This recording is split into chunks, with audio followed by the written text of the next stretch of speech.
Good afternoon. It's a privilege to be here and have a few minutes of your time. My name's Richard Wynn. I'm the Vice President of Sales and Marketing at Aries Systems Corporation. I've been there about 20 years, and I've seen possibly hundreds of RFPs during that time. So I'm actually thinking of donating my brain to science so they can measure the impact of RFPs, because I've really read and written a lot of RFPs. We are privileged to be working with ASCO to migrate their journals to the editorial manager peer review system and our production tracking system. That's a migration that's still in process. We went through an RFP process that we were successful in. But as with every RFP process that takes place, not everything's perfect. ASCO asked one of their other business partners, Sheridan, do they work with Aries? And Sheridan said, sure, we do. And ASCO asked Aries, do you work with Sheridan? And we said, sure, we do. We have existing customers that integrate with the Sheridan platform. But of course, there was an moment when we realized that the platform that we were talking about at Sheridan was actually different. And so how do you recover from that realization?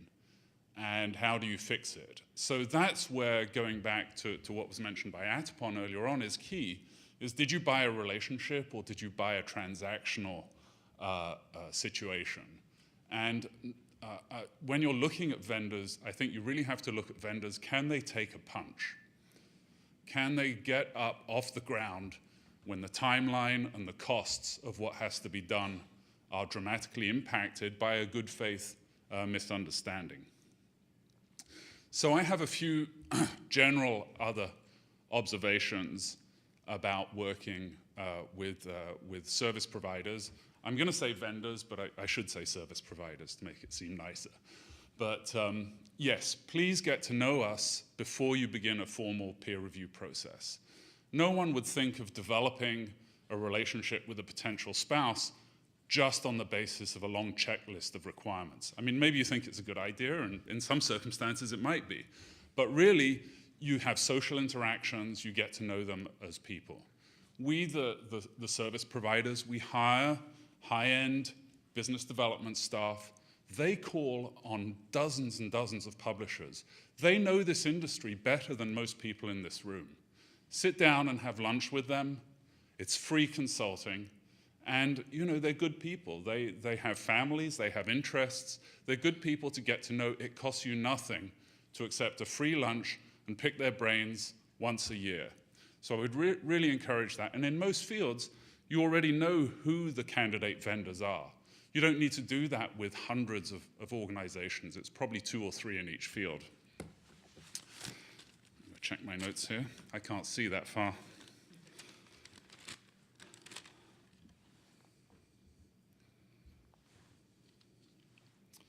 So one of the things that we often get in RFPs are a long list of features. Do you have this? Do you do that? Check, check, check, check, check. What I think would be really helpful to the process is if instead of requesting features, you describe the problems you have and the objectives you have. So I'll give you an example. One of the things I often see in RFPs is, do you have a facility to deduplicate records? Right? So check, yes, we have that. But the real question that's being asked there, or the real question that should be asked there, is we have a problem with duplicate records. What can you do to help us have fewer in the first place? How can we treat the disease rather than the symptom? So in RFPs, yes, there have to be checkboxes for certain things you need, but try and communicate more about your objectives. You know, if you want reports to measure turnaround times, tell us where the crisis points are. Where are you losing time? Because we may have solutions or ideas about how to address that problem, rather than just saying, yes, you can produce reports.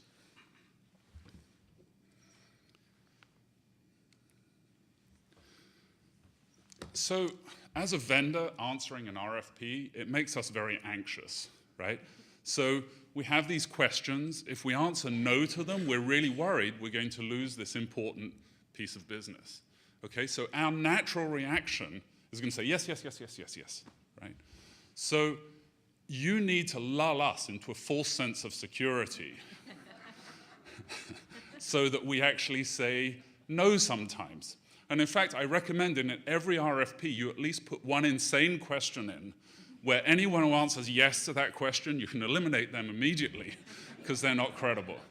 So, you know, a vendor that says no is not a bad vendor or not a vendor that doesn't have a good solution for you. It's a vendor that's trying to develop a relationship with you based on honest communications. So provide the space for the vendor to say no sometimes, and don't be punitive if they do. Explore why they're saying no. Is there an ROI? What's the reason for that comment? Often when an RFP is issued, there's a very formal process for answering questions. Like, by a certain date, you have to give us your written questions, and we will give you a written reply that will be circulated with everyone, and you have one chance to do that. And this is very not conducive to good communications. I said that wrong, but it's really not helpful.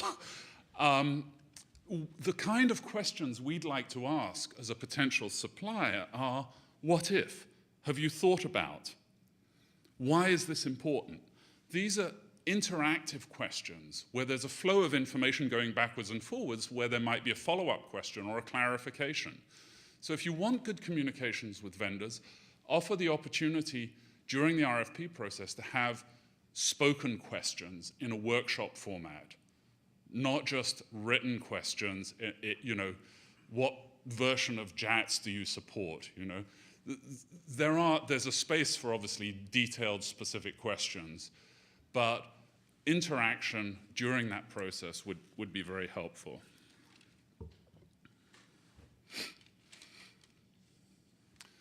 And then when the process is over, all of us hate telling people bad news. We've all probably had to interview candidates for a job and then tell certain of the candidates that they're unsuccessful with the job.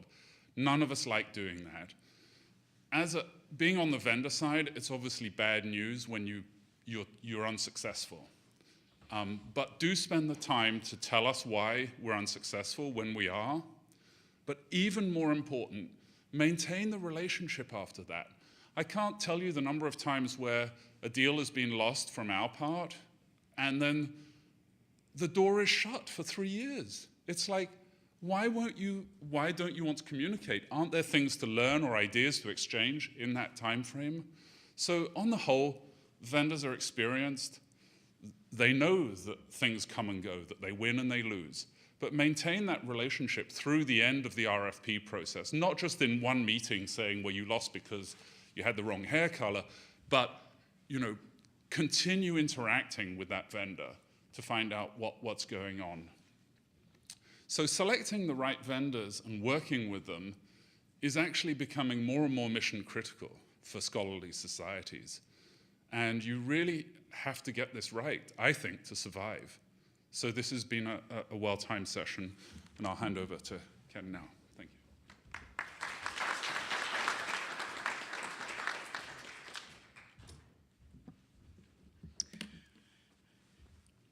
My name is Ken Cornfield, and I'm the editorial director at the American Society of Clinical Oncology. And Kara had asked me to share with you all lessons learned throughout the RFP process.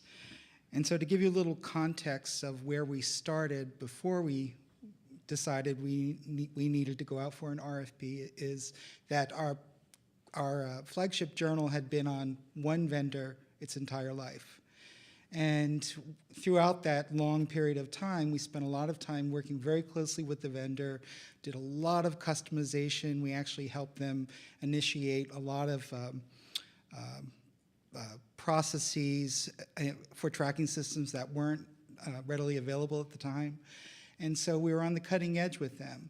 But after 14 plus years, we realized that we had reached the point of really we're going to accomplish all we can and in terms of getting the most out of this vendor. So we realized it was time to go out and look at other vendors. So the first choice was, do we want to do this ourselves, conduct this RFP ourselves, or are we going to hire a consultant? And very quickly, we determined that we wanted to go the consultant route, and we worked with Kara to help us through the RFP process. So just to talk a little bit about, oh wow, that's really small. Lessons that we learned. It's a reoccurring theme throughout the discussion this afternoon is communication. That is by far the most important element of not only the RFP process, but once the RFP process is concluded and you're integrating and going on and on. So you have to be able to feel confident that you can pretty much ask your vendor any question or the vendors you're dealing with throughout the RFP process.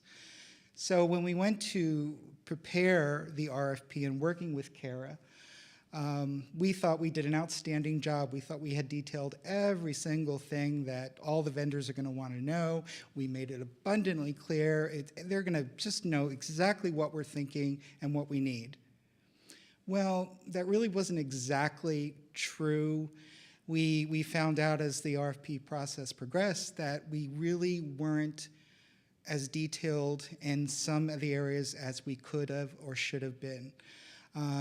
We also realized that sometimes we weren't always talking the same language and using the same terminology. Yes, we all know what a single blinded peer review study means, but then when you think about how you implement that, there's many ways to do it. And so there were quite a few lessons learned in terms of being detailed, first in the RFP process itself, and then as you're beginning to bring the vendors in and they're presenting to you. So one of the things is, at the very top is our timeline. We thought, oh, we gave ourselves plenty of time, and frankly, our experience has been you can't give yourself enough time to really plan this out. So just give yourself plenty of time in prep of determining and detailing all your processes and procedures and what your needs are.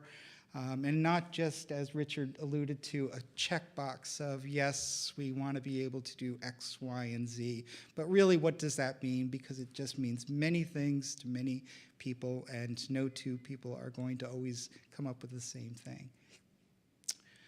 And I have to apologize, I cannot read my all my lists there, but